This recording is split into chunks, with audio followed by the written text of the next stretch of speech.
आज आपण आलेलो आहोत डांगे चौकाजवळ. पण डांगे चौक कुठे आहे? इथून फक्त 100 मीटर वरती, कारण इथेच तर संपतो डांगे चौकातला ब्रिज आणि अगदी इथेच तर आहे आजचा आपला प्रोजेक्ट, जिथे फक्त मोठ्या कार्पेटचे 2 and 3 BHK फ्लॅट्स आहेत.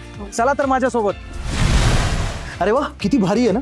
अरे मी तर हा ग्रामोफोन बघत होतो, कारण फार दिवसांनी दिसला ना. पण तुम्ही हा ग्रँड लिव्हिंग एरिया बघून घ्या, जो खरंच किती जास्त मोठा आहे. जिथे तुम्हाला ही अटॅच्ड बाल्कनी मिळणार आहे. या बाल्कनी मधून तुम्हाला गव्हर्नमेंट ऑफ महाराष्ट्राच्या 110 एकरच्या ओपन लँडचा व्ह्यू बघायला मिळणार आहे. हा तुमचा डायनिंग एरिया सुद्धा तुम्हाला इथे सेपरेट मिळून जातो, जो किती भारी आहे. आणि हेच तर आहे तुमचं किचन, जिथे तुम्हाला हा एल शेप किचन प्लॅटफॉर्म मिळून जातो. इथे तुम्हाला ग्राउंड लेवल आणि रूफटॉप लेवलला 40+ अमेनिटीज मिळणार आहेत.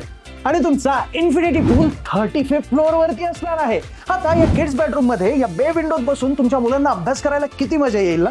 आणि हीच तर असणार आहे तुमची गेस्ट बेडरूम. मास्टर बेडरूम असावी तर अगदी अशी स्पेशियस विथ अटॅच्ड बाल्कनी. या 3 BHK चा कार्पेट एरिया असणार आहे 1113 स्क्वेअर फीट आणि इथे 2 BHK सुद्धा आहे, ज्याचा कार्पेट एरिया असणार आहे 743 स्क्वेअर फीट. इथे वेरियस कार्पेटचे ऑप्शन सुद्धा अवेलेबल आहेत बरं का. आणि हो, जर तुम्हाला याचे अजून डिटेल्स हवे असतील आणि तुम्ही सुद्धा जर असंच डांगे चौकाजवळ भारी घर बघत असाल, तर आत्ताच आमच्या खाली दिलेल्या नंबरवरती कॉल किंवा व्हॉट्सअप करा आणि तुमची साईट व्हिजिट बुक करा. धन्यवाद. जय महाराष्ट्र.